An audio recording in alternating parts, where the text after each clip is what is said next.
গোপাল ভাঁড় বাংলার নিজস্ব সম্পদ। তুর্কিদের যেমন মোল্লা নাসির উদ্দিন, মালায়ালামদের তেনালিরাম, উত্তর ভারতে বীরবল, তেমনি বাঙালির গোপাল ভাঁড়।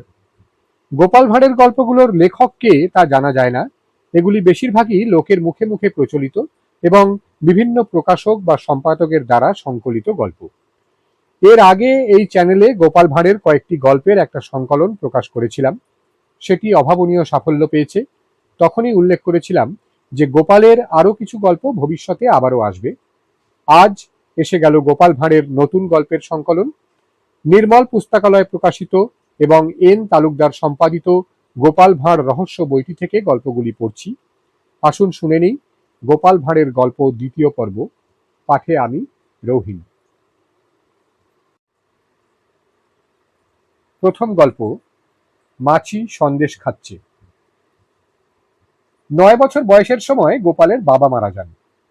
গোপালের বাবা টাকা পয়সা বা বিষয় সম্পদ কিছুই রেখে যেতে পারেননি। অতএব গোপালের মা ছেলেকে দুবেলা পেট ভরে খাওয়াতে পারতেন না।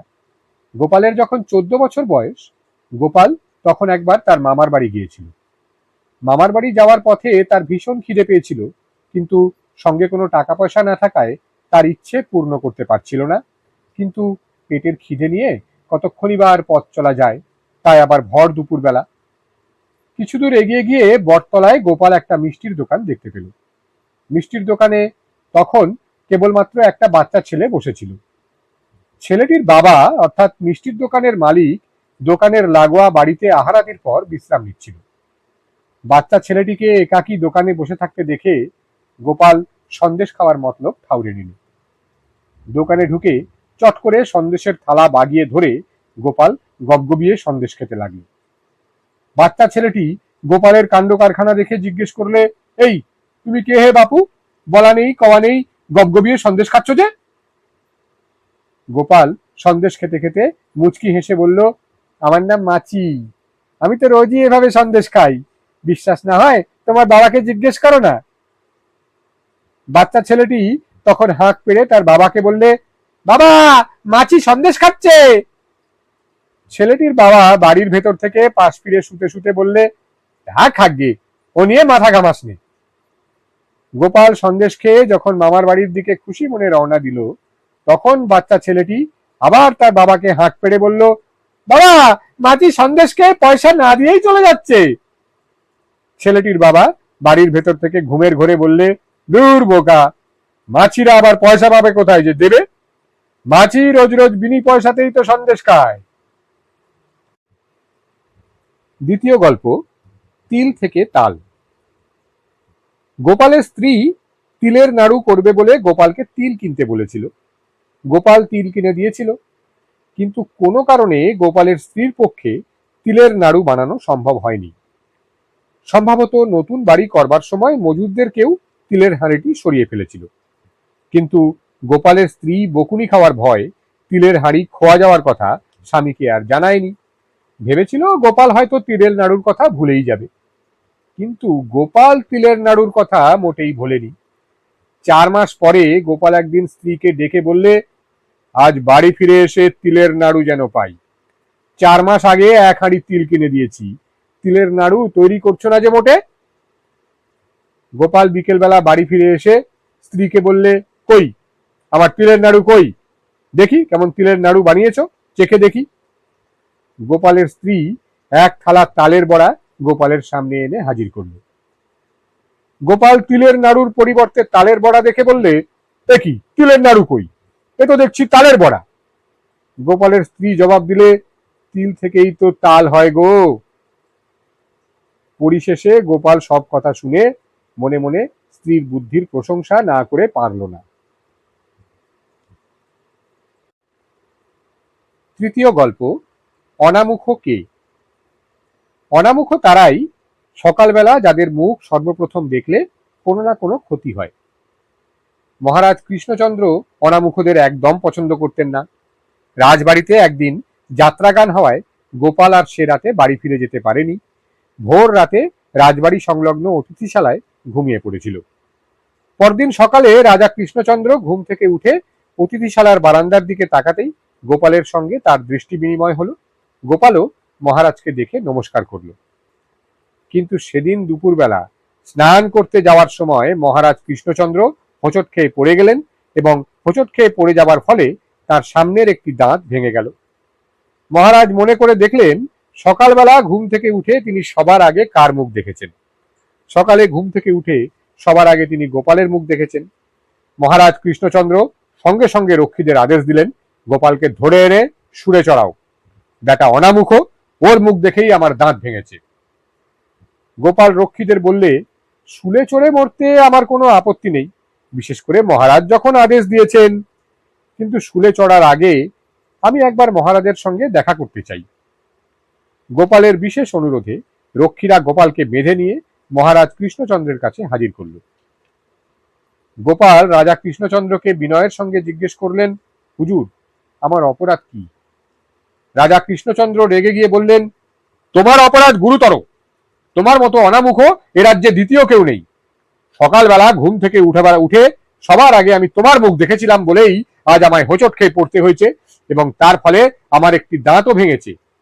তোমার মতো অনামুখর মরণই ভালো। তুমি বেঁচে থাকলে আরো বহু লোকের সর্বনাশ হবে।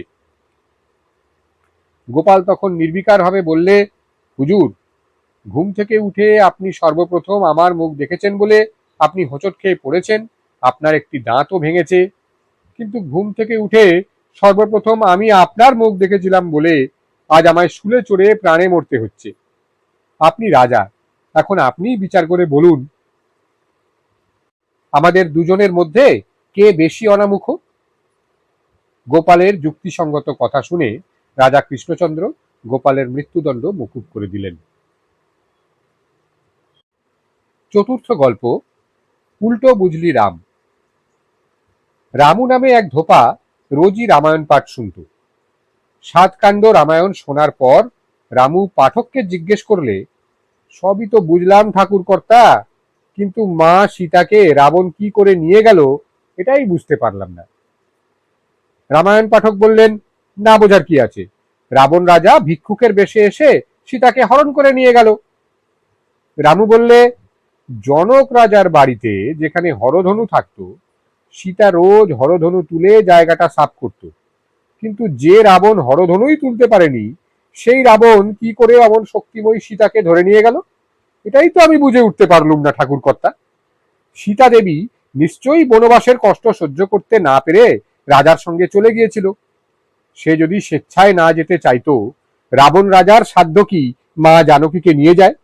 সীতা তো ইচ্ছে করলে বাঁ হাতের এক থাপ্পড়েই রাবণ রাজাকে শেষ করে দিতে পারত। রামুর মন্তব্যে রামায়ণ পাঠক আর কোনো জবাব দিতে পারলেন না। কি বা জবাব দেবেন? পঞ্চম গল্প, নিত্যং নবং। গোপাল রোজই বাড়ি থেকে পদব্রজে রাজা কৃষ্ণচন্দ্রের সভায় যেত। একদিন গোপালের মাথায় কি খেয়াল চাপলো, ঝাঁকা মুঠের মাথায় চেপে রাজবাড়ি রওনা হলো।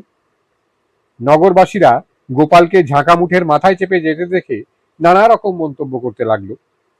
কেউ বললে, ব্যাটার মাথা খারাপ হয়েছে। কেউ বা বললে, নিশ্চয়ই গোপালের ঠ্যাং ভেঙে দিয়েছে কেউ। মহারাজ কৃষ্ণচন্দ্র দোতলার বারান্দায় দাঁড়িয়েছিলেন। তিনি গোপালকে ঝাঁকা মুঠের মাথায় চেপে আসতে দেখে জিজ্ঞেস করলেন, কি ব্যাপার গোপাল, আজ যে ঝাঁকা মুঠের মাথায়, কেউ ঠ্যাং ভেঙে দিয়েছে নাকি? গোপাল মুচকি হেসে বললে, আমার ঝাঁকা মুঠের মাথায় চেপে আসার কারণ অনুমান করে বলুন দেখি হুজুর, দেখি আপনার অনুমান শক্তি কিরকম। মহারাজ কৃষ্ণচন্দ্র কিছুক্ষণ ভেবে বললেন, নিশ্চয়ই কেউ তোমার ঠ্যাং ট্যাং ভেঙে দিয়েছে। হলো না হুজুর, তবে কি তোমার পা মচকে গেছে? গোপাল টুক করে ঝাঁকা থেকে নেমে বললে, আজ্ঞে না, নিত্যং নবং। তার মানে? মানে রোজই তো হুজুর হেঁটে আসি, আজ ঝাঁকা মুঠের মাথায় এলাম, একঘেয়েমি দূর করলাম, একেই বলে নিত্যং নবং।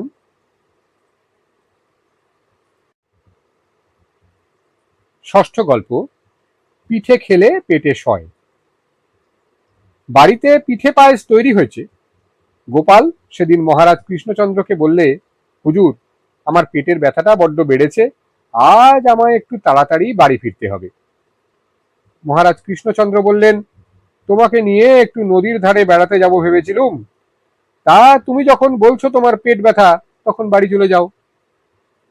গোপাল রাজসভা ত্যাগ করার পরেই গোপালের এক হিংসুক প্রতিবেশী মহারাজ কৃষ্ণচন্দ্রকে বললে, হুজুর, গোপালের মোটেই পেট ব্যথা হয়নি, আসলে ওর বাড়িতে আজ পিঠে পায়েস তৈরি হয়েছে কিনা, তাই গোপাল আপনাকে পেট ব্যথার ধাপ্পা দিয়ে তাড়াতাড়ি বাড়ি চলে গেছে।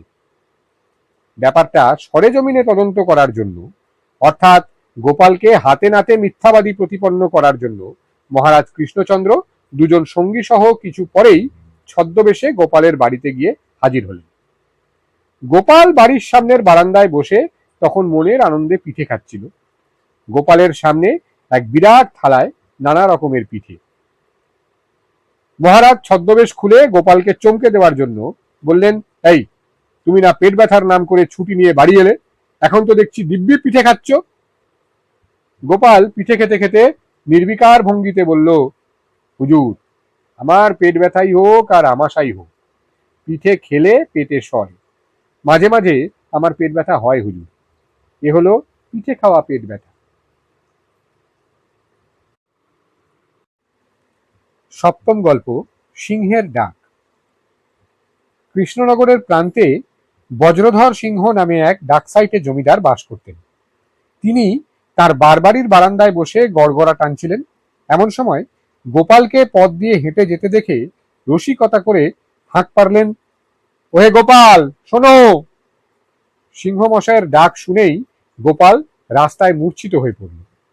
সিংহ মশাই তাড়াতাড়ি লোকজন দিয়ে ধরাধরি করে মূর্ছাগ্রস্ত গোপালকে বারান্দায় তুলে আনলেন। মাথায় কিছুক্ষণ জল ঢালার পর গোপাল চোখ পিটপিট করে তাকিয়ে বললে, কিছু মনে করবেন না হুজুর, আপনার ডাকও যা, পশুরাজের ডাকও তাই। ডাক শুনেই ভয়ে মূর্ছা গিয়েছিলুম। বাপ রে বাপ, এ যে রীতিমতো সিংহের ডাক। সিংহ মশাই তখন হেসে উঠলেন, গোপালের কথা শুনে খুশিও হলেন। অষ্টম গল্প, গোপালের মোসাহেব নির্বাচন। আগেকার জমিদারগণ মোসাহেব রাখতেন।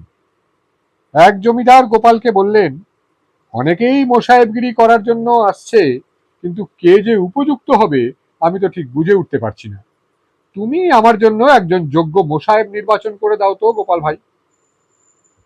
গোপাল জমিদারকে বললে, ঠিক আছে, যারা মোসাহেবগিরি করতে এসেছে তাদের আমার কাছে এক এক করে পাঠিয়ে দিন, আমি নিশ্চয়ই একজন উপযুক্ত মোসাহেব নির্বাচন করে দিতে পারব। প্রথমেই যে এলো, গোপাল তাকে জিজ্ঞেস করলে, ওহে, তুমি মোসাহেবগিরি করতে পারবে তো? আজ্ঞে পারবো। আমার মনে হয় তুমি পারবে না। ঠিকই পারবো মশাই। গোপাল তাকে বিদায় করে দিল। গোপালের নির্দেশে এবার দ্বিতীয় ব্যক্তি ঘরে ঢুকলো। গোপাল এই ব্যক্তিকেও জিজ্ঞেস করলে, কি হে, মোসাহেবগিরি করতে পারবে তো? কেন পারবো না, আমার বাপ দাদা সকলেই যে মোসাহেব ছিলেন। জুতো সেলাই থেকে চণ্ডীপাঠ পর্যন্ত সব কাজ করতে হবে, পারবে তো? পারবো। আমার মনে হয় তুমি পারবে না। আগে কাজটা দিয়েই দেখুন না পারি কিনা। গোপাল দ্বিতীয় ব্যক্তিকে বিদায় করে দিয়ে তৃতীয় ব্যক্তিকে ঘরে ডাকল। তৃতীয় ব্যক্তি ঘরে ঢুকলে গোপাল জিজ্ঞেস করলে, তুমি জমিদারের মোসাহেব হতে পারবে তো? আপনার কি মনে হয়? তুমি পারবে। তাহলে পারবো হুজুর। না, মোসাহেব হলেও সব কাজ ঠিক মতো করতে পারবে না। আজ্ঞে না, তা অবশ্য পারবো না। সূর্য যে পশ্চিম দিকে ওঠে তা কি তুমি স্বীকার করো?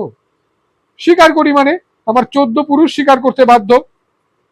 গোপাল এই তৃতীয় ব্যক্তিকেই মোসাহেব নির্বাচন করল। জমিদারও উপযুক্ত মোসাহেব লাভ করে গোপালের বুদ্ধির তারিফ করলেন। এতক্ষণ গোপাল ভাঁড়ের গল্প সংকলনের দ্বিতীয় ভাগ শুনছিলেন আমার কণ্ঠে। আপনাদের ভালোবাসা পেলে ভবিষ্যতেও এরকম আরো সংকলন আসতেই পারে। অন্য কি গল্প আপনারা শুনতে চান তা জানতে পেরে সেগুলিও পাঠ করার চেষ্টা নিশ্চয়ই করব। জানানোর জন্য তো খোলাই আছে মন্তব্যের বাক্স। ভালো লেগে থাকলে একটা লাইক মেরে দিয়ে যাবেন, আর মনে করলে কিছু শেয়ার টেয়ার। চ্যানেলের নিয়মিত খবরাখবর পেতে পারবেন যদি সাবস্ক্রাইব করা থাকে। ভালো থাকুন, গল্পে আড্ডায় থাকুন, ভাবনায়, চেতনায় এবং সংগ্রামে থাকুন। দেখা হচ্ছে যথাসময়ই। আজ তাহলে আসি।